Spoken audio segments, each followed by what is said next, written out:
Hello, and welcome to the Feeling Good podcast, where you can learn powerful techniques to change the way you feel. I am your host, Dr. Rhonda Borowski, and joining me here in the Murrieta studio is Dr. David Burns. Dr. Burns is a pioneer in the development of cognitive behavioral therapy and the creator of the new team therapy. He is the author of Feeling Good, which has sold over 5 million copies in the United States and has been translated into over 30 languages. His latest book, Feeling Great, contains powerful new techniques that make rapid recovery possible for many people struggling with depression and anxiety. Dr. Burns is currently an emeritus adjunct professor of clinical psychiatry at Stanford University School of Medicine.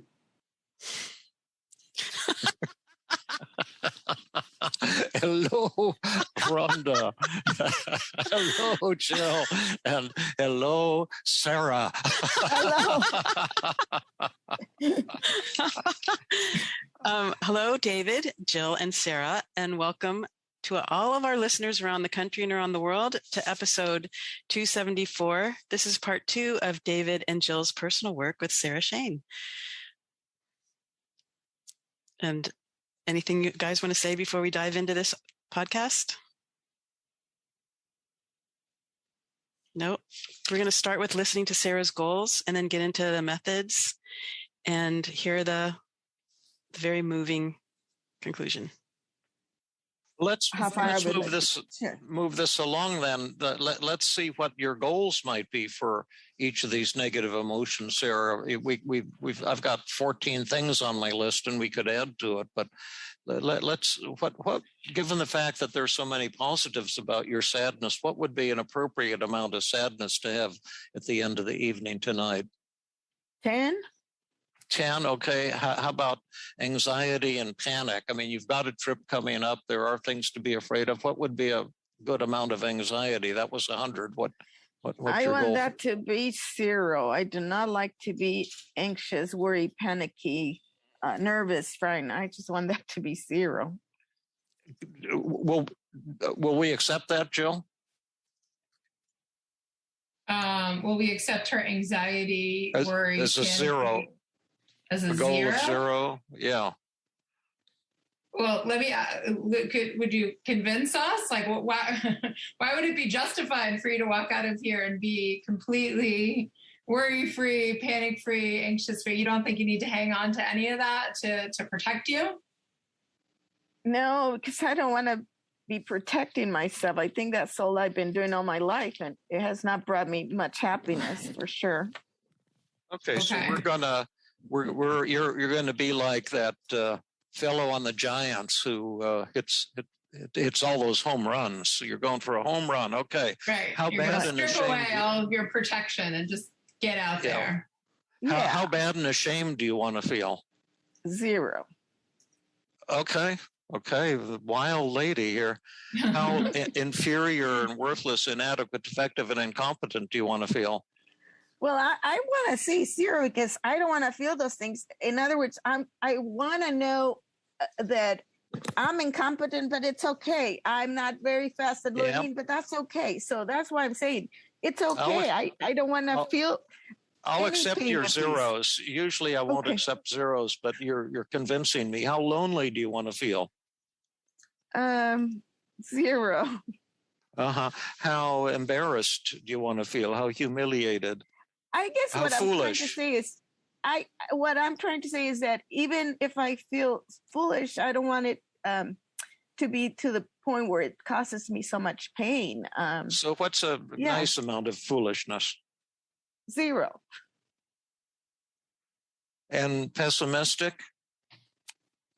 0. and stuck? 0. 0. And angry at yourself? I will at yourself. I will leave it. Both myself and others.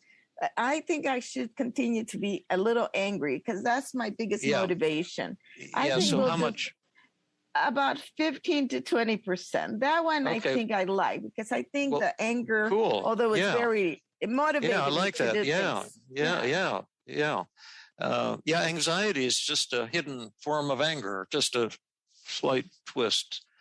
Okay. And then how grief and disappointed and insecure and avoidant do you want to feel? I want that to be 0. And I don't know if you have the one with the jealous. I want to feel 0. Oh, we didn't put jealous down. Jealous, yeah. I have it written down here that she were insecure, jealous, grief, avoidance. Yes, and disappointed. On her daily mood log in the other category. Okay, right, I don't see the word jealous. I see avoidant, insecure, grief, and disappointed. But I've added jealous there. And how jealous were you feeling, and how jealous do you want to feel? Well, I had lumped all those together, and I was feeling 100%, and I want 0% of all those. Okay, awesome. Now let's dive right in. And you've given us a bunch of negative thoughts, both the ones going on right here tonight, and then the one on your daily mood log. I'm always an outsider. I should always protect myself. I'm not professionally successful as I should be. And, I shouldn't get close to people because they might criticize or judge me. And Mexican people are very judgmental, and I'm always an outsider. I'll never be good enough. Give us something that you'd like to attack first. So I'm not sure if you're going from that first daily mood log. Are you doing the written one? Well, I've got one that's typed handwritten. Handwritten. One. Yeah, I've got a handwritten one here. Okay. And I don't have a typed out one here. There's it doesn't matter, Sarah. You tell us whatever thought it is. We can always write it down. So okay. I've got the typed one. The one negative thought I wanted to work on was the one that I sent on the type one. So because that was the first one I had done. Thought, Sarah? Or the one I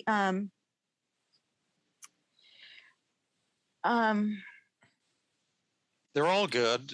Are you referring to the one 3. I will never be 3? I'm not as successful as I should be. After all, that's why I went to school. No, this one says I'm a failure. I especially feel this way when I see how successful other people are. Oh, okay. Okay. That's what I was asking. Which one you were looking at? I'll write that down. Yeah. I have that, Sarah, on the typewritten daily mood. The type one, right? Yeah. So I am failure. I combined the first 2 with the type one. Okay. Anyway, so I'm say that again. I'm a failure. Say that again. I am a failure. I especially feel this way when I see how successful other people are. Successful other people are, and that's 100%. Yes. Okay. And then what are some of the distortions in that thought? Well, I think when I did it, I had come up with all of the distortions, but let me look again. So definitely all or nothing thinking. Right. Mm-hmm. Why is it all or nothing, Sarah? Just teach us, why is it all or nothing? Because I have not always been a failure. There's been times when I've been successful. Mm-hmm. And so it's not always that I've been failing. Yeah. So you're putting yourself in the failure bucket, even though you've had plenty of successes along the way. Yeah. I mean, I did graduate from college, so that should be something, right? Mm-hmm. Let's see. What other distortions? Overgeneralization for sure. Mm-hmm. Tell us why it's overgeneralization. That's a good call. Teach us. Because I think that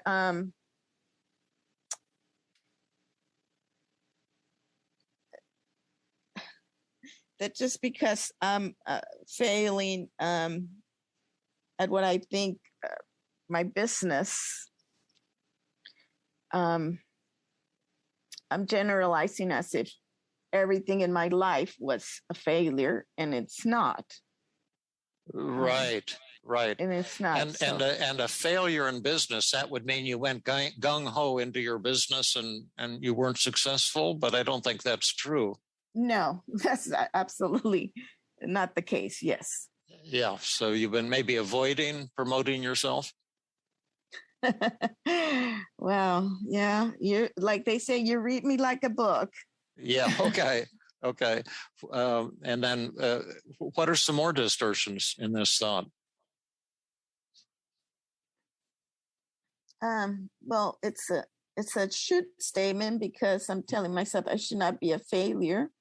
Yeah. Or I should always succeed. What's that? Or or I should always succeed kind of thing, yes. right? Yes. Mm-hmm. And it's emotional reasoning because if I feel that other people are succeeding and I'm not, therefore I'm a failure. So yep. Am I lipping on that one or two? Yeah. Yep. Okay. And there's a lot more, but like labeling, mental filtering, discounting the positive, self-blame, whole magnification and minimization. As you say, probably nearly all 10, and maybe even all 10. Yes. Now, do you want to use a gentle technique or an aggressive technique? Let's go for the aggressive. Let's get this moving. I would expect nothing less from a ninja warrior. Oh. And what is your name, Sara? Sara. And what is Jill's name? Sarah. Take it away, Jill. So I always like to do a little introduction for people in the group, but so we're going to do externalization of voices, right? And I'm going to play the role of negative Sara. Is that right? Do you want me to play the role of negative Sara and you're going to play the role of positive Sara? Yes. Yeah. Okay. So remember that means I'm going to kind of hit you, Sara, with your negative thoughts. And you're going to, and I'll be in the second person, you, right? Reading your negative thoughts to you. And I'll have you respond in the first person, I. And your job is to really try and defeat these thoughts, right? So you can either use some self-acceptance, you could use some self-defense, you might use some fiery counterattack technique, or you might use some combination of these to really try and kind of crush the negative thoughts. And if you get stuck, we can always do a role reversal, and I can try modeling something for you, or David can, or someone else can. Does that sound good? That sounds great. Okay. So Sara, I just wanted to remind you then that you're a failure. There's all these other successful people around, and so you're a failure.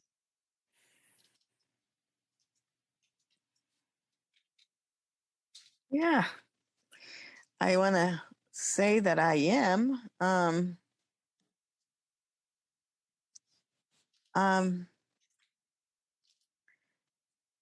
But I don't think I'm a complete failure. I have succeeded in a few endeavors I had put my mind to.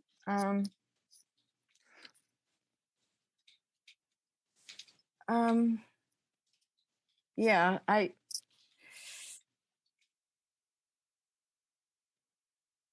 don't think I'm a failure just because my practice is not successful. No, I think I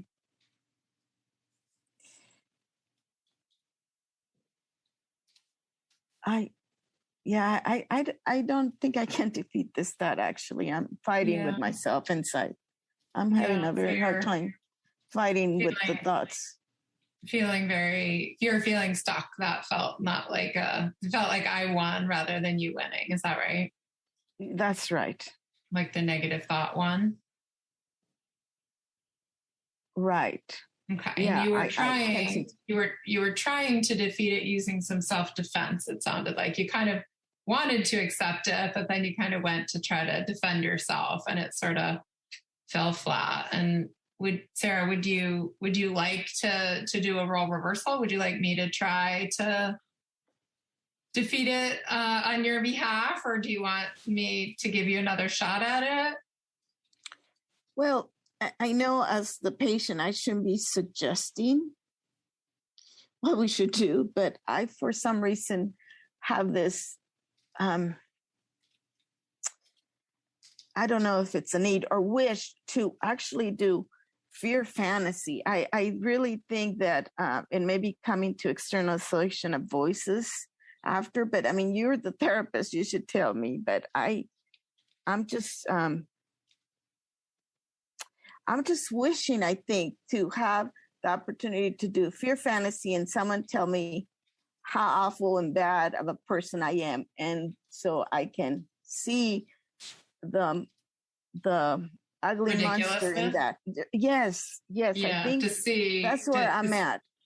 Okay, let's do it. See the ridiculousness of it is what you're saying. Yes, Not like, just to clarify for people that you're not like sadistic and saying, I want you to beat me up, but you're saying like, I want the relief from the feared fantasy. You have this fantasy anyway, that it will go well for you and that you'll sort of get some clarity about the ridiculousness of the criticism. Right, because I think this whole evolved with this need to feel good about who I am. And when I realized I was going to be judged for not being that good, that I want to be able to laugh at myself and say, look how stupid this is. Yeah, so who do you want to attack you? And this is the Tuesday group from hell. And do you want Jill to be the monster, or do you want David to be the monster? Both. Whoever wants or to both go, of us. okay. And what are you most worried we're going to say? That you're a failure, that we judge you, that you're not successful enough? Yes. And so it's like the high school reunion feared fantasy, David, or the I judge you feared fantasy? Which one are we doing? Yes. We just make it up as we go along. And why don't you start it off, Jill? Well, Sarah, what did you want? Am I looking down on you because you've failed and your practice is not thriving? Yes, and because I am, because I'm a failure and I get very jealous with other people's success. Yeah, you can tell her about all of your successes, Jill, and all of her failures. Okay, so we're going to do the feared fantasy. Sarah, I know you're in this Tuesday group and you're sort of like a measly average, not very successful private practitioner, I hear. And my practice is thriving. I can't keep people away, and I don't even understand these struggles that you have with a slow, lowly practice. And I judge you. I think you're like a failure because you don't have a thriving practice. Yeah, that's right. I don't have a thriving practice, and I am not close to being where I could be or where I wish I was. And I admire you for your success. And I just wish I could do better like you. And I'm wondering maybe if you can give me some tips of how to make my practice better so I could be successful like you. And should we stop and see who won, or do you want me to keep going, David? So let's see who won. Who won, Sarah, you or me? I won, but just by a little bit, not too much. Okay. You're moving in the right direction, though. Yes. Yeah. Well, I'm sure I have many, many tips that I could share with you because I have this, incredibly booming practice. And here you are with, I think, almost no patience, but I don't really want to share my tips with you and share my kind of, awesome. Sorry, I have some volume problem with my, okay, sorry, my like voicemail was playing really loud. Okay, so but I wouldn't share my tips with you. I wouldn't stoop so low as to teach you how to have a fantastic practice like me because, I just judge you. Well, that sounds really mean, but I can understand why you would want to teach me. I'm just not as successful as you are. But maybe I don't want to be as successful as you if I'm going to be that mean and arrogant. Yeah, maybe not. Yeah, and again, Sarah, who's winning now, you or me? I think I'm starting to getting there. Yeah. Big or small? It's sounding good to me. Yeah, big or small? Just big, but it's lifting. I could tell. David, do you want to take over as the critic? Sure. But you can do a role reversal if you like, Jill. Should we do a role reversal, Sarah? No, I'll let David hit me with it. Oh, you want me to hit you? Oh, could I talk to you for a minute, Sarah? Sure. I judge you real bad. Because I'm a hell of a success, and everybody knows it, and everybody admires my ass, and they should.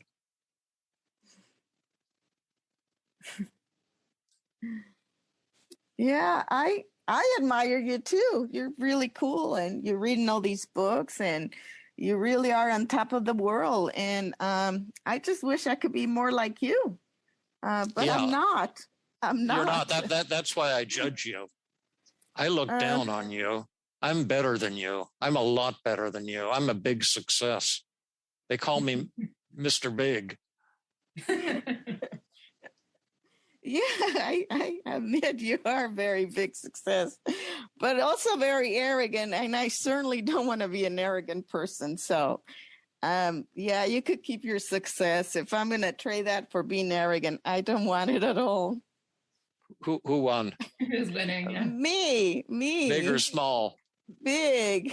Big or huge? I think huge. Right. How'd you get to huge? Well, because I could see how a person that's successful can be arrogant and just be ridiculously stupid. And what is success anyway? Yeah. Isn't that cool to see that? Yeah. Very cool. I'll turn it back over to Jill. I thought what you did was just great, and that's you're my ninja warrior now. Yeah, I think you did awesome too, Sarah. So we could either, Sarah, we're in feared fantasy. I think you had said something like you wanted to do feared fantasy first to just sort of see the ridiculously of it, yes. And then maybe to go back to the externalization of voices so that you could practice defeating your negative thoughts. Is that what you were requesting? Yes, please. Yes. So can we go back? Can I hit you with this thought then in the externalization of voices? Yes. Because you were kind of stuck there. And then if you're still stuck, then we'll do a role reversal, but let's give it a shot. So okay. Sarah, who am I in this role play? Sarah. And who are you? Sarah.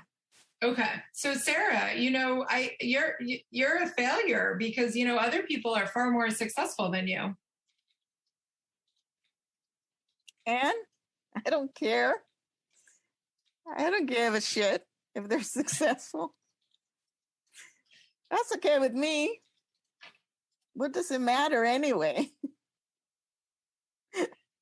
And who won that, you or me? Me, big time. Yeah? Yeah. Was it big or huge? Huge. Huge. Okay. This is so ridiculous. Okay. And so what you said was, yeah, and I don't care. I don't give a shit.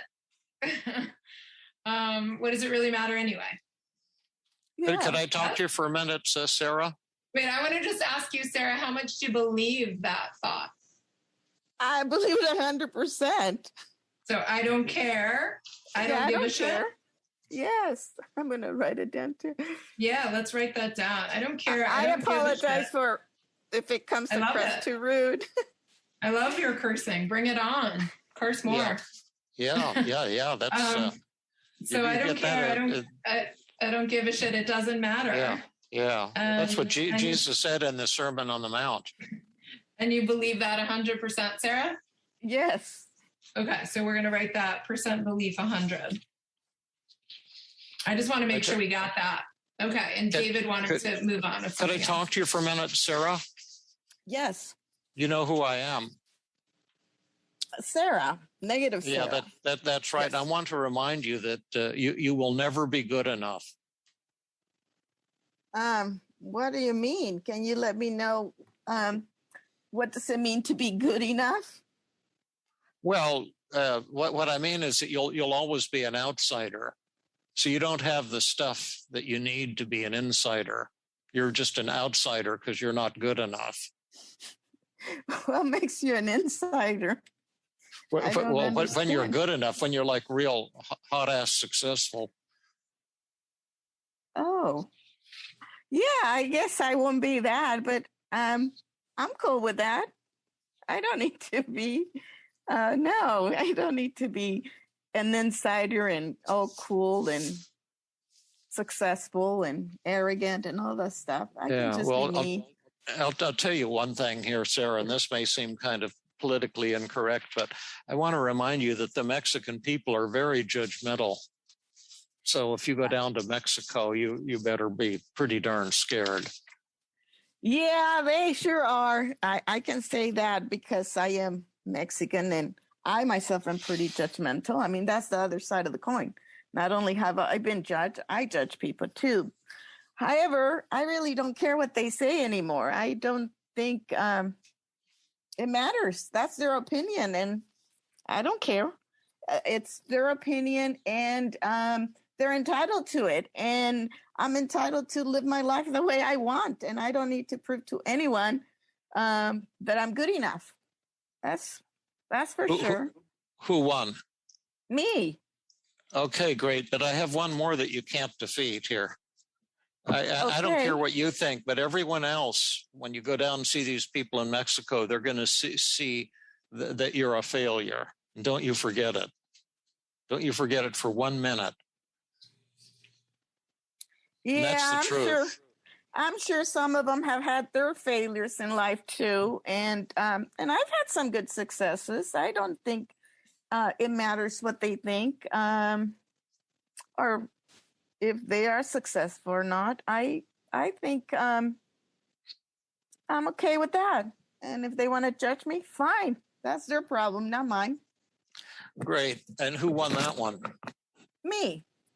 Big or huge? Huge. Huge. Do you want to see another version of huge? Yeah, I was going to suggest that too. Okay, sure. Hit me with that same thought. The one, everyone will judge me. Everyone will see that you're a failure. Yes. Oh, Sarah, everyone will see that you're a failure. Sarah, negative Sarah, my problem isn't them seeing me as a failure. My problem is you telling me that all these years. And I get kind of sick of hearing you putting all that bullshit in my ear. But I can tell you this, that when I go down to Mexico to see these old friends and people I've known, they're going to judge me on how I treat them and the interest I show in them.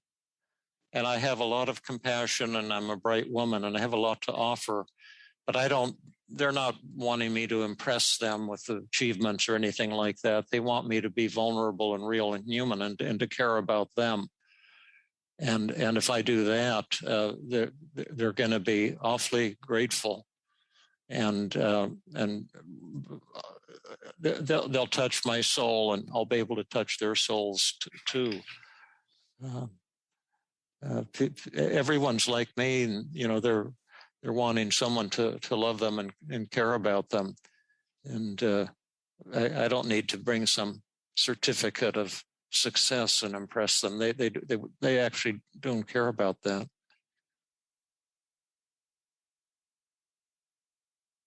Who won that, Sarah?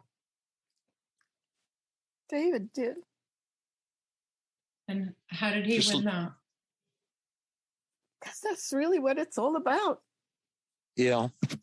And I can't imagine a more compassionate ambassador to go and talk to these people than my old pal, Sarah, who I love and have so much confidence in.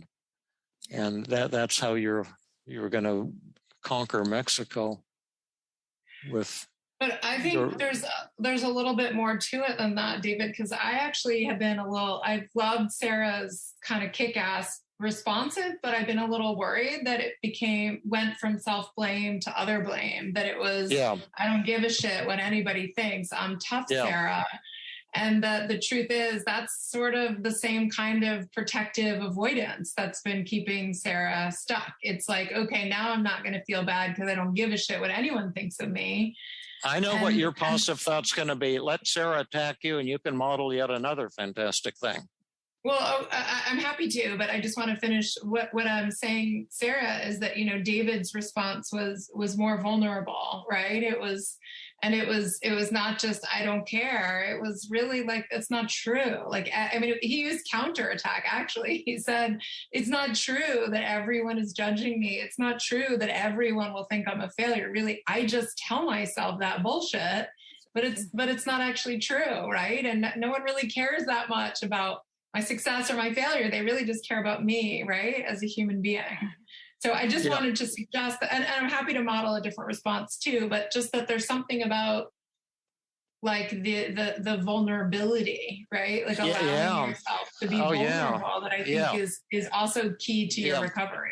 Yeah. And I thought you were going to take it yet to another level, Jill. I'm sorry. But to another part of that response could be, and maybe I'll even tell them how I suffered when I was young and felt sometimes bullied and hurt. And I've been running away and hiding those feelings all of my life. And I'm so grateful I get the chance to come back and get to know you again and let you know some of the feelings I had when I was little, because I probably hid them a lot and never allowed you to really get close to me.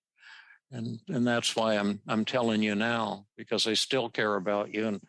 And how about something like that, Sarah? Yeah, I think that's very powerful. And I'm just feeling a lot of physical sensations right now, and I'm just not sure where they're coming from, but I hear what Jill is saying, and I also hear what you're saying, David, and I do believe that I don't care, and that's real, or that I'm starting not to care, but I can see how you're saying, Jill, that I'm just going to mask it again, and instead of really accepting that vulnerability, which is really what I'm looking for, to be able to self-acceptance. Yes, self-acceptance is it. And for some reason, when I think about that, the word that comes into my head, and I think I've been playing with it a lot through this session, is this jealousy. And I don't know why it just keeps popping up in my vision of dealing with this vulnerability, and maybe just allowing me to accept that I am a jealous person. Well, and you can tell them too. Yeah. Say, when I was little, and even to this day, I sometimes felt jealous of some of you because I felt like you were so much more successful and so much a part of the smart, intelligent. Yeah. And I always hid those feelings because I was ashamed. But I'm not going to be ashamed anymore. And that's why I'm so glad to have the chance to get to know all of you again and to talk about old times and to find out what your life has been like and, that type of thing. And just really hit home runs. Yeah. Sarah, Helen put something in the chat box that I was thinking of as well, that maybe it's a difference between kind of a hostile, I don't care what anyone thinks, and a self-confident, I really don't care what they think. It's not my concern what other people think. Like, I feel good about myself. I don't need other people's approval. And I think there's some truth to that. But I was wondering, instead of talking about it, can we jump into, like, can we try sort of to hit you again with the negative thought please. and just sort of see what comes up? Okay. Yes. So, Sarah, again, just so I'm negative, Sarah, you're positive, Sarah, just to remind you that you will never be good enough. Yeah, I think that could be right, but I also wonder what good enough is. I mean, is it reaching to the skies? Is it good enough to who anyway? So, yeah, I might not be good enough, but do I really care whether I need to be good enough for other people or just good enough for me and the choices I make in life? I don't think I need to prove to anyone that I'm good enough or not. I just need to be me and loving and caring about this Sara and the person I am, and just not try to impress anyone in the world, whether I'm smart or good looking or successful or any of that stuff. Yeah, just good enough for me. I will be good enough. And who won that, Sara? You or me? I think I did. I think was I that did. Big or small? I think it was huge. Yeah, it's huge.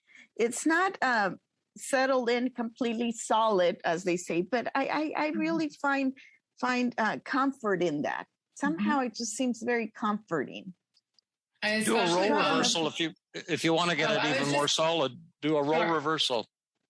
Okay. I was just going to say the part I especially love, though, was when you said something about like loving this Sara. Like, I just need to be like self-loving and caring about this Sara. That kind of, warmed my heart and really resonated. Yes. But do you want to do a role reversal? I'd be happy to give it a shot. Yes, please. Okay. And we'll do the same thought. Sure. Yeah.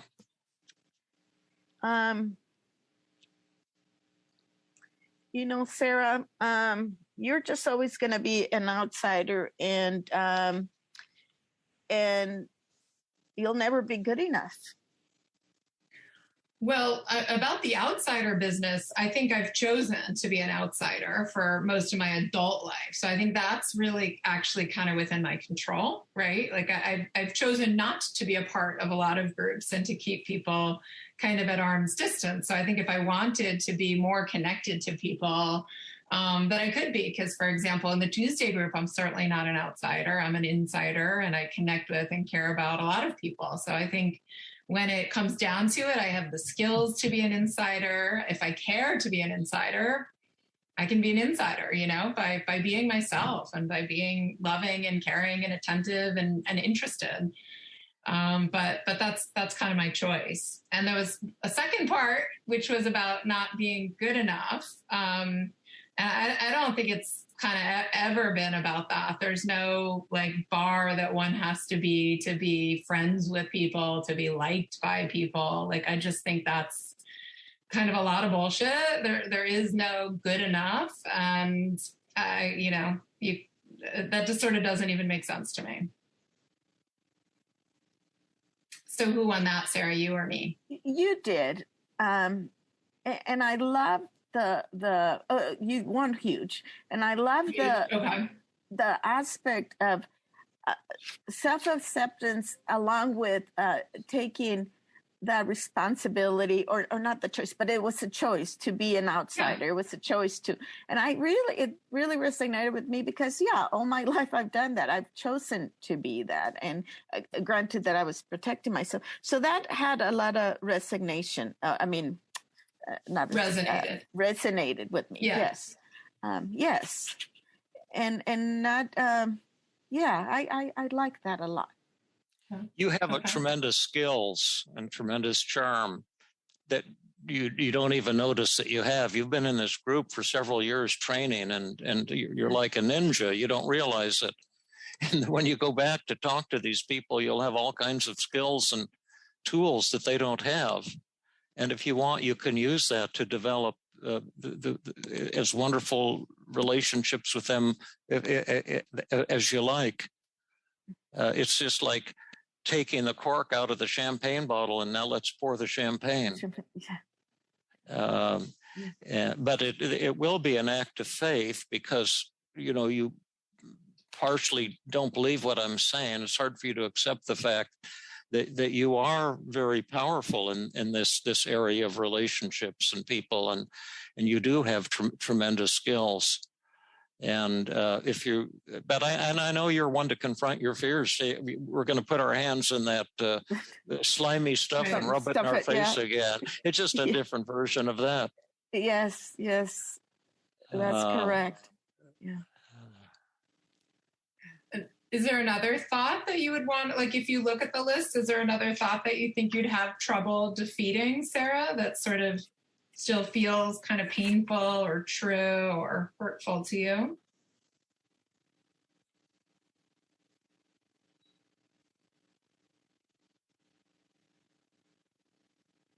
No, I think they're pretty much all tied together, and I think we pretty much delve into most of them. So no, I don't think so. Let's see how you're feeling right now then. Feeling very calm. Cool. How let's see how you're. My beautiful cat is sitting on your daily mood log here, which I need to grab to see your sweetie pie, sweetheart. Thank you. Just give me this one piece of paper. There we go. Thank you. So, how sad are you feeling right now, between 0 and 100? I think I'm feeling about a 5, and only because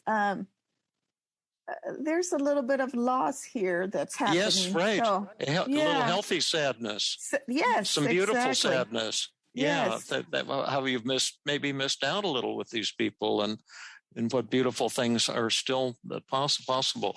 How anxious are you feeling? I'm not feeling anxious at all.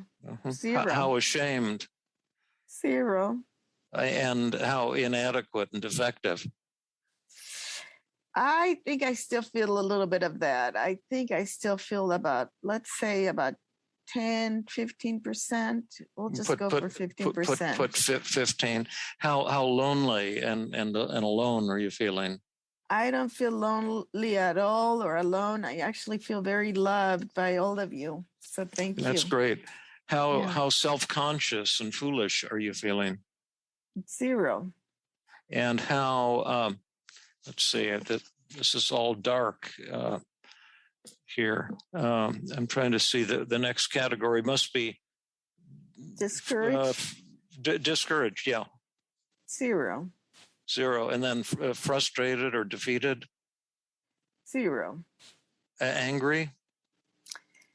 I'm not feeling any anger, but I feel like I should be feeling anger, but I'm not. I just feel so much calmness within me. That's fine. How jealous do you feel?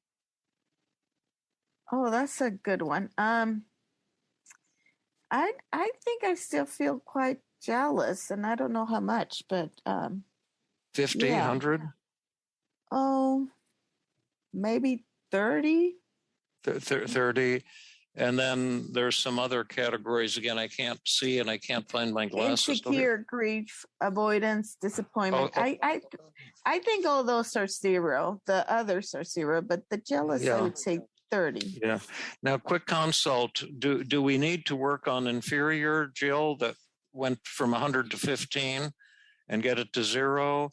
And do we need to get jealous to 0? Or are we happy with these ratings? Well, I might ask Sara, like, what are you telling yourself? So at this inferior of a 15, like, do you know, what are you telling yourself that's making you still feel kind of inferior?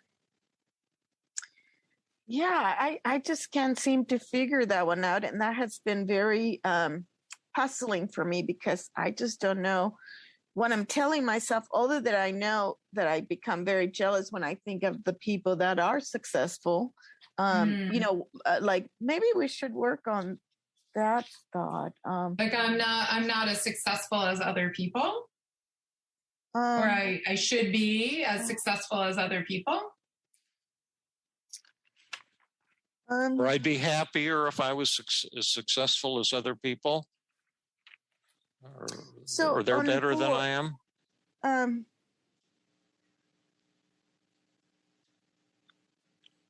So on the thought number 4, I don't think we really worked on this one, but I mean, it's pretty much similar to others. But I had in this last 20 years, I have a flourishing business. And what I didn't write is because when I hear of other people having successful businesses within the last 20 years, I become very jealous. And so I'm not really sure what I tell myself, but I know I'm struggling with that a lot right now and before.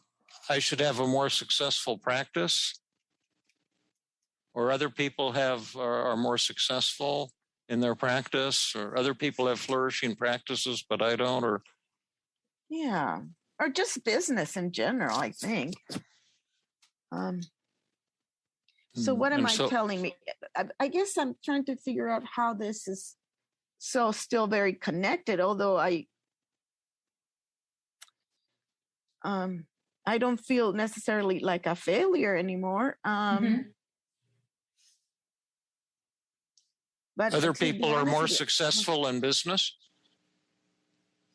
Is it okay? I mean, another possibility is that it's okay to feel jealous, like the question is this really a problem? Like maybe it just shows what you value or what you care about. I don't know. I'm just throwing it out there. Like maybe it's sort of like, maybe it's not important that you feel jealousy of a 0. Maybe feeling jealousy of a 30 kind of keeps your eye on the prize and it shows you what's important to you. And it's sometimes nice to have people that you admire, look up to. I don't know. I'm just throwing that out there.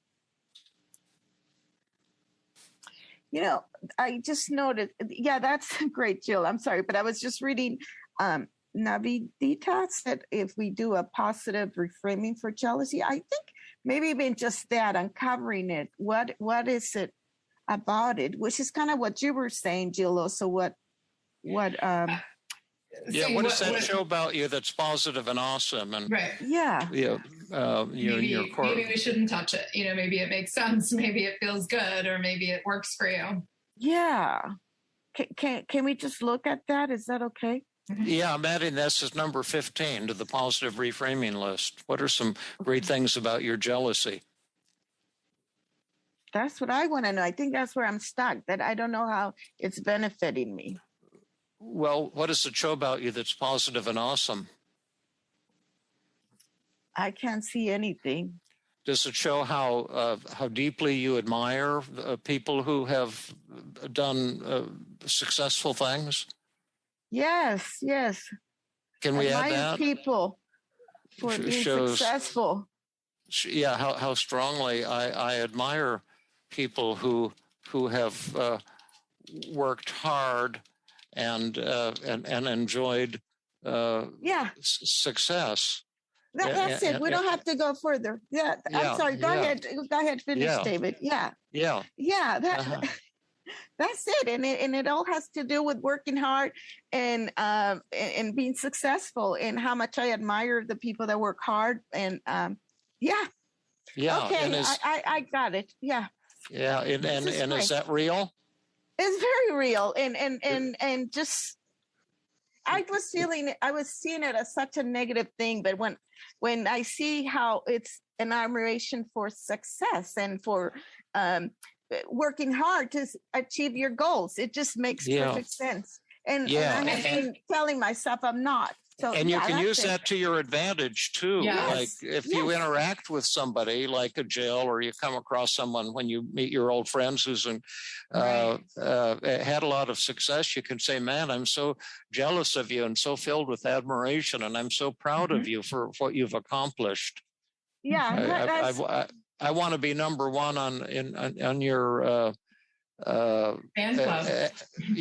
In your fan club. That's right. I want to be the president of your fan club. Okay, this I have to tell you, this has taken me from being calm to being enlightened. Cool. It was holding me.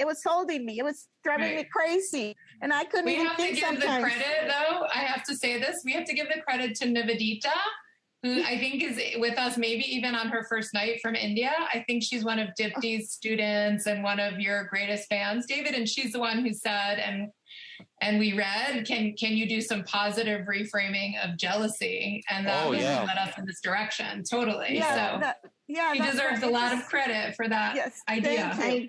Thank you, Drew. Thank you, everyone. It was wonderful because it just lifted everything. It was just, well, there it is. There it is. Fantastic. Yeah. Well, now that you're in a state of enlightenment, and we're so happy to have this on a recording too for you, why don't we turn it over to the group who have been so patient and have been excluded, and they can ask you or Jill or me or anyone questions. They can make comments. Maybe there's some things in the chat that we can attend to as well. But thank you for this wonderful and really courageous journey that you took tonight.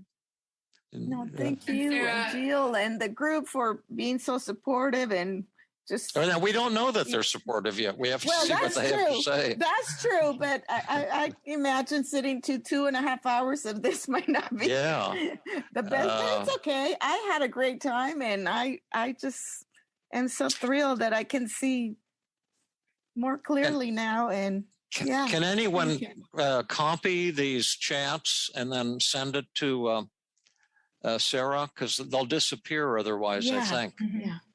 Because Esther, I get copies. Great. That'd be wonderful. Yeah. Thank you, Kai. Thank you so much. Yeah. No Esther says, Sarah, I love how clear and open you are about what you need here.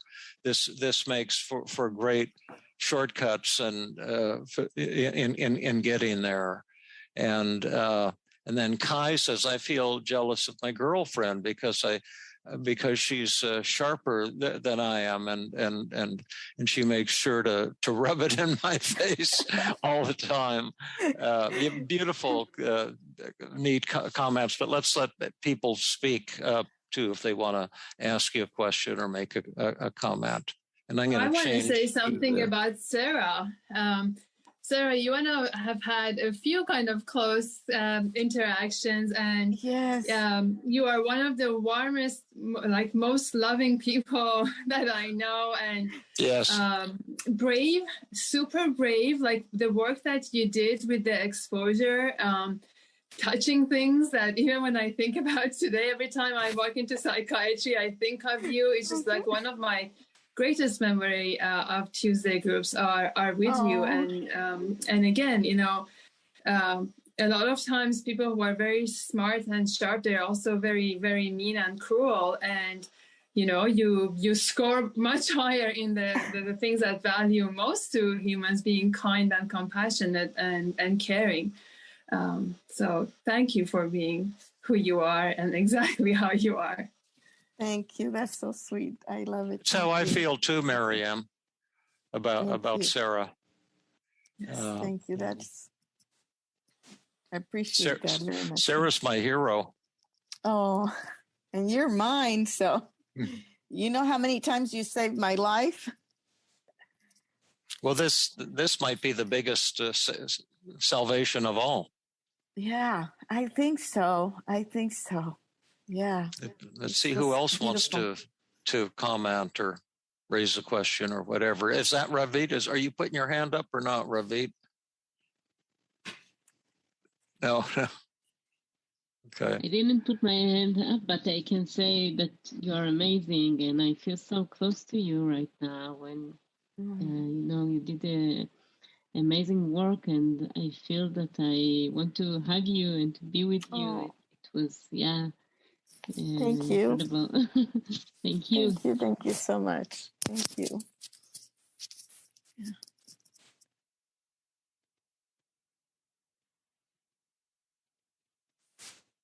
And anyone else, like what you learned tonight or what worked for you or what touched you or questions? Why did we do this? Why did we do that or anything?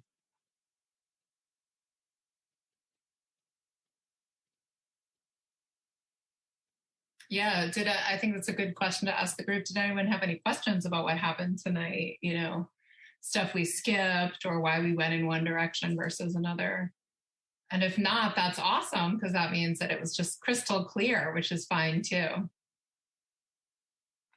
one tiny teaching point, since no one seems to be asking any questions, was the thing at the end that when you're working with someone with a daily mood log and you're estimating the emotions at the end, which I hope you'll do, that's your only quality control, is these measurements. Without them, you just don't know what's going on. And sometimes you'll see someone, they've got one remaining category that's elevated. And if the session isn't over, you can then say, let's just focus. Would you like to get that one down again? Sometimes they'll come up with a negative thought, and then you can smash it with externalization of voices and role reversals. But in this case, we smashed it with positive reframing. And so a teaching point within that teaching point is that you can see clearly that positive reframing often has powerful effects in smashing negative thoughts. But it's not smashing them. It's like gaining an enlightened liberation from the trap that they create. It's like escaping from that jealousy trap, turning it to your advantage. And I've done that sometimes with anxiety too, Sarah. Like, I've had a lot of social anxiety in my life, and on many occasions I've been socially anxious around some intimidating person of great stature and success, and I felt really inadequate. And so what's been helpful for me is to say to them, wow, I just want you to know I'm feeling so a little anxious and intimidated right now because of your incredible success. And, I have a tremendous admiration for blah, blah, blah, and all the things that you've accomplished. And then people generally really like that. And then it relaxes me too. It's the hiding and the shame where the pain comes from. Otherwise, you can use even your negative feelings to, if you just accept them, then you can use them to great advantage.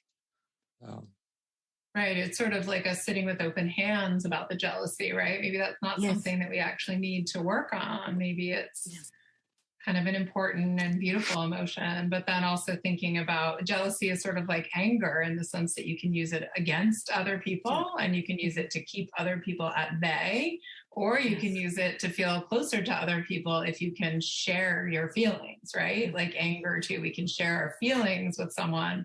We can feel closer with jealousy as well. Any other comments or questions from anyone? And thank you for staying extra time. Yes, Jason and Kai, both. Let's start with Jason and then we'll do Kai. Oh, thank you. I'm going to jump off in 3 minutes at 7:30 though. It's been a very long day. So it's almost 7:30 already. Yeah, I started at 6:30. Yeah, that was great. I really enjoyed that. I just had a quick question. One is, I was wondering what Sarah was thinking about the upcoming trip to Mexico. And then I know, David, you always talk about the inner solution and the outer solution. And I was wondering if there's any sort of outer solution homework perhaps, or if that wouldn't be part of the agenda. Well, that would be to how you'd use the 5 secrets in talking with these folks. And there's a more precise answer to that Jill will now reveal. Yeah, well, the inner solution is what we worked on today, and the outer solution would be, like some version of, it could be like interpersonal exposure in terms of sharing her thoughts and feelings with people, could be going to the sort of high school reunion and expressing her feelings of jealousy or vulnerability, or it could be, talking with some of her old relatives who bullied her and sharing some of her hurt feelings. But that would really depend on like which relationships are important to her, or what, there's no prescription because we didn't really set any outer solution agenda yet, but lots of options depending on what Sarah wants. What Sarah wants would be the number one thing. Kai, you had something. Thanks for that, Jason. Yeah, I wanted to say 2 things. Number one, I really appreciate the story that you shared, David, about your friend telling you to grab that other guy by the cuff and tell him that you have a bone to pick with him. That was pretty funny. I really like that. And Sarah, I wanted particularly to from wimpy me. It was very unusual. Yeah, and Sarah, I really wanted to say thank you so much for showing your vulnerability today and also demonstrating a very powerful lesson that your anxiety is, at least from my point of view, a real gift, because it pointed you in the direction of wanting to face these demons and these monsters that have been there for you in your entire life. And I'm so happy that you've been able to do that for yourself today. So thank you so much, Sarah. That was awesome. Thank you, Kai. Very much appreciate that. Well, here's a big hug for you, Sarah. Yeah, thank you, It's a hug for everyone, too. Best. Thank you, everyone. Thank you. Yeah. Okay. And yes, I will be going to Mexico and seeing my friends. Okay, awesome. All right. Well, Sarah, thank you for that fantastic experience. It's just such a joy to work with you, and you've shared so much intense vulnerability. And now it's been, I don't know how long it's been since we had that session, but our listeners will want to know what's happened in the meantime. It must have been at least a month or two. I think it was September 28th, and this will be posted in December. Yeah, so it's three months anyway. So tell us how you're doing now and what's been happening in the meantime. I know you've had some pretty amazing experiences, both here at home and on your trip to Mexico. So we're all ears, sitting on the edges of our seats. This is wonderful that we're recording this after the trip, so you know exactly what happened. So let me begin by saying that I was flattered. Well, first of all, thank you to, not only to you, David and Jill, and the Tuesday group, including Rhonda, because without that, I don't think my trip to Mexico would have been as joyful and exciting as it was. Although we did get a little sick, but that's not here nor there. But, you have to be careful with what you eat down there. But the food's delicious nonetheless. That's a side note. But so an incredible thing happened. The classmates that I had not seen for 37 years welcomed me with this wonderful reception. And although most of them live in the city that I was born, they all travel in about 2-hour drive to the capital of Michoacan, which is Morelia, so that they could meet with me there because we were stopping there first. And one of my good friends from high school lives there, and 2 other classmates live there as well. So they had reunions, but they had refused to come and join the 3 that lived there. But because they knew I was coming, then they made an exception, and the rest of them joined and came. But what was brilliant and awesome is that David was right. None of them care what I did or didn't do in life. Did you know that not a single one asked me what I did, which I gather maybe they knew from my friend. So the fact of whether I was successful or not did not matter to them. What was awesome, and you said it, David, that all they want to do is get together and be in company, and that's exactly what we did. We just wanted to catch up, and also we did a lot of reminiscing of the great times of high school, and we spent about 3-4 hours together. That's all we did. We talked about all the crazy things that most students did to the teachers and what each other did to each other. But there was no need for me to worry about my success or how good of a therapist I was or not. So it was just lovely. I had a great time. Here again, it proves that it is our thoughts that really cause our feelings and not what anyone else thinks. And I didn't bother to ask them what they thought about me, and they didn't bother to ask about, whether I was successful or not. It's such a good demonstration of the spotlight fallacy, right? This idea that we think that we're on a stage and that everyone is looking to us and evaluating us. And, you're saying, as we suspected, no one was asking what you did and how many years and how much money and, show us your credentials. They just were enjoying your company, right? Yeah, and they were just joyful to be there, not only with me, but with each other. Yeah, and right. And it was beautiful, and there was no pressure to perform of any sort. Right. But I think I could only take all that in because I was in a different mindset and I saw things from a different perspective. And I think it was thanks to the personal work we did. But yeah, I mean, I was flattered that they went out of their way. They hired a chauffeur to take them to this place where we all met. And they all brought food. They brought me gifts and I brought them gifts. And that was just warm and touching. You know, Amazing. It was beautiful. Yeah. I'm so glad you had that experience. Tell us about the dancing in stores and also what were the highlights of the session, because it was pretty dramatic what happened there. Yes. And well, before I tell you about the dancing, I think the dancing at the stores was mainly because I was ready to dance at the wedding. I did a lot of dancing and I warned everyone in my family who knows me as more serious. I said, I am going to make a fool of myself and I'm going to dance the night away. And I did that. I exactly did that. And I didn't care what they thought about me. And I just goofed around and I had a great time. The wedding was beautiful, it was elegant. It was just a gorgeous wedding. And so, yeah, before I left, though, I was going to the store or getting little items I needed for the trip. And as soon as I heard music at the stores, I was just dancing away. And it was sometimes silly, but I didn't care, you know. And I remember, I think I wrote to you, David, about this woman, you know, some people would look at me and kind of smile, but this woman came, she was at the end of the aisle and she said, you go, girl. And then instead of, you know, getting bashful, I kept dancing more. The music was over and I just kept dancing. And so I was just full of joy and not inhibited. It just felt so liberating not to feel like I had to perform a certain way. I just did what my body needed to do. And I just kept like dancing. Lost all of your self-consciousness, right? Exactly. And not only that, I was really prepping for this wedding because I don't usually dance. So I think this was my way of making myself comfortable in public or with others. And so, yeah, it was fun.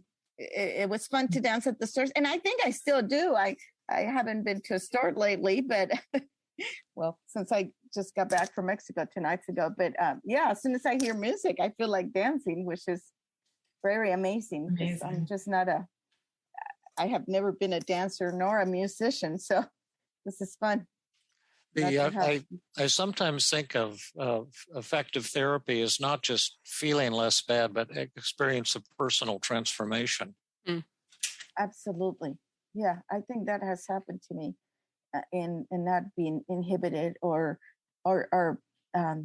concerned with what others are going to think of me or not think of me. So yes. What were the highlights of the session? What brought that about? How did that happen? When you think back on the session, I think the biggest thing for me, and I had shared this with you. Well, there's two parts. The part of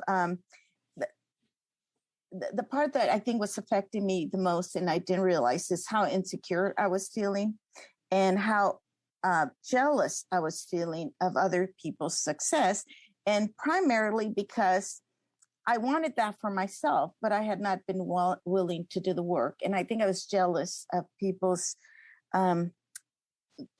ability to focus on what they want in life and wanting to succeed. But they do the work. And I realized I wanted that, but I wasn't doing the work. And I think I was feeling jealous of people being successful. But I realized after the session that I was admiring people's success, wishing I had it in me. But I also realized that I was not willing to give up the comfort life I have now to push myself to work harder. So I think that was one of the biggest realization in terms of success. But I also realized that I had been very much under this role of I had to perform a certain way, and what are people going to think of me if I don't perform this way or that? And so I came to the point of realizing that it doesn't matter what other people think of me. What matters is what I'm telling myself. And I think once I came to that, acceptance is really the word of acceptance, because I knew about it, but I did not accept it. Now I accept it and say, okay, what am I telling myself? And I can tell you there was a lot of situations while I was in Mexico. We were there for a little bit over a week and a half, or almost 2 weeks. And there would have been situations in the past that I would have been all anxious and upset about things that I had no control over, but control over what I was telling myself, where this time I was just relaxed and I just kind of let things go and did not make myself anxious or upset or stressed about it, because they were out of my control. So it's definitely what I was telling myself.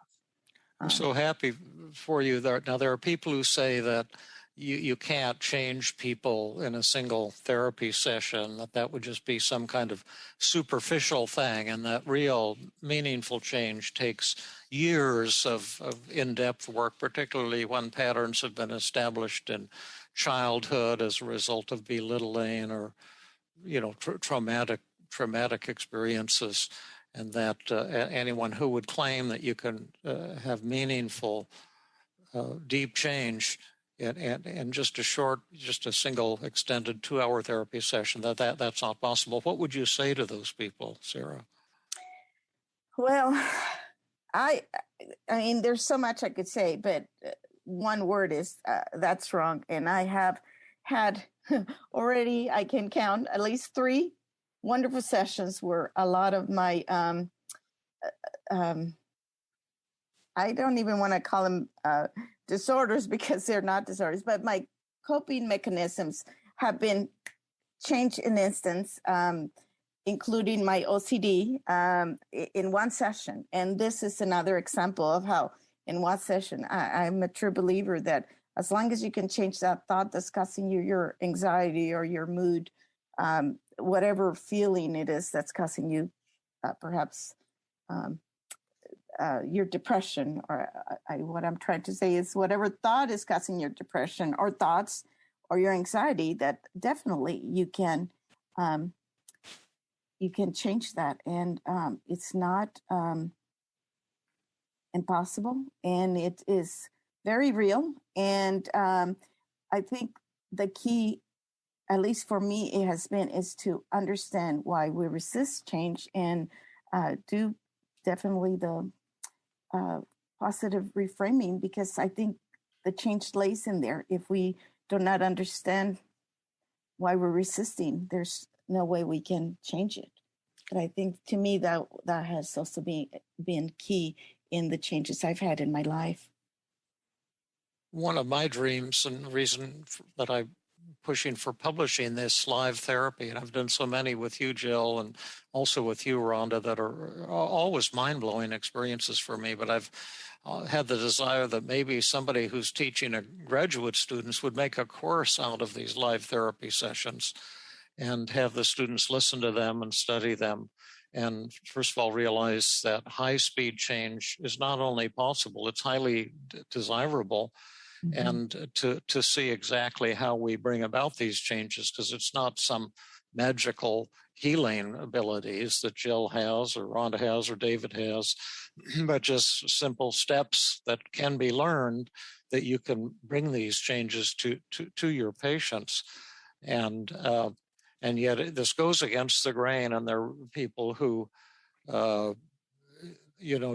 just become enraged by the idea that somehow high-speed meaningful change can happen.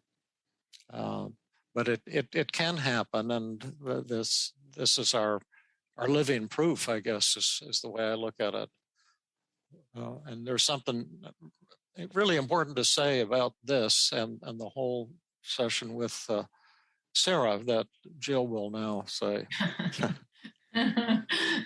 So predictable. Yeah. No, I mean, Sara, it was such an honor to work with you. You did such beautiful work, and so real and, vulnerable and emotional. And I had the chance to work with you that night before the personal work on your interpersonal downward arrow, which was also amazing. Yeah, I think if I remember correctly, Sara, what was your resistance? Because everybody does have different reasons to kind of hang on to their negative thoughts and feelings. And there were probably a variety of things, but I do remember with you, Sara, that was a pretty big protective factor. Yes. Right? Like for some people, maybe I beat myself up because I have really high standards. And for sure that was part of it, but there was part of you thinking people will judge me and look down on me and dislike me and reject me. That was really just keeping you protected, right? Keeping you at home, sort of sheltered from the possibility of rejection. Yes. And I think you hit it on, because when you were about to say that, the first word that came to my mind was protection. Yes, that was the biggest thing, just to protect myself from others.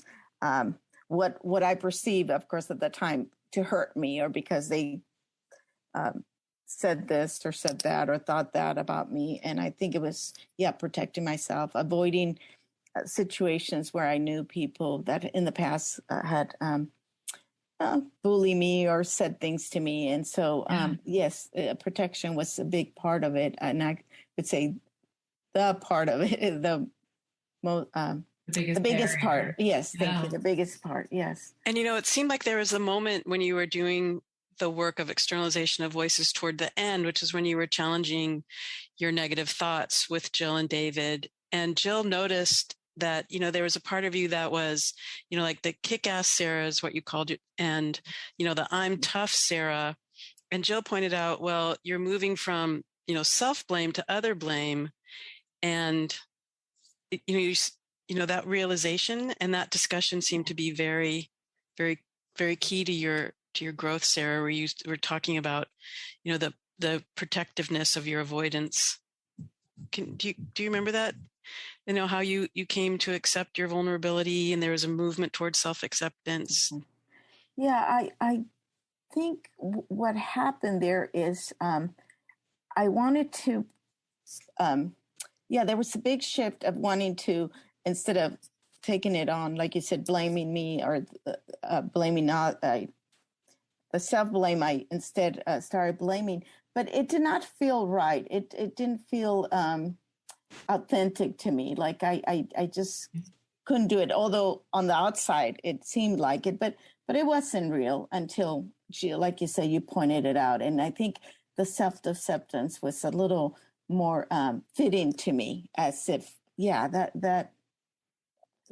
In other words, I didn't have to go to the other extreme to come to an acceptance. Because it was something about that, like you were kind of, right, you were being super tough and like, well, I don't care what you think, that kind of a thing in externalization of voices. And it did feel like not quite authentic, like you weren't quite there yet, right? You were, instead of being mad at yourself, you were kind of mad at the other person, or you were still in some ways pushing other people away. Yes. Instead of really kind of gently thinking, it's okay if that's what you think about me, but actually, and then, or being able to accept yourself, like, I do make plenty of mistakes. I'm not perfect, but with sort of like warmth and humility, right? Rather than such an edge.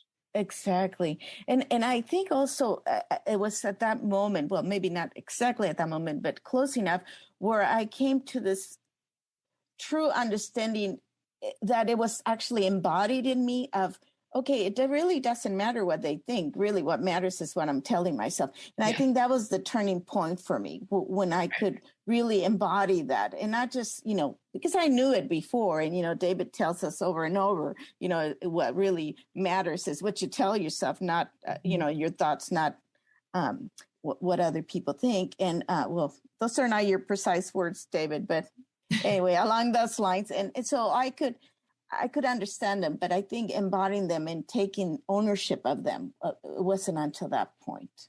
Yeah, that recovery and enlightenment is really seeing something you haven't previously seen it at the gut level. And I think that what you're saying is that self-acceptance, the acceptance paradox, was really the key to your enlightenment. Yes, and not only with that portion of it, but also the realization that my practice was not successful because I have chosen not to make it successful. So I think the two aspects of my recovery were those. That's It was neat to witness that. Well, thank you for the gift. You're beautiful. We love you. We've learned so much from you, and you gave us a tremendous gift that night and tonight as well. And many thousands of people will be hearing this, people who also struggle with feeling that I'm not good enough, and people will judge me. And hopefully the healing will spill out to many of them as well. Well, I want to thank you and Jill and the Tuesday group for all the love and support and the wonderful work we did that night. Thank you.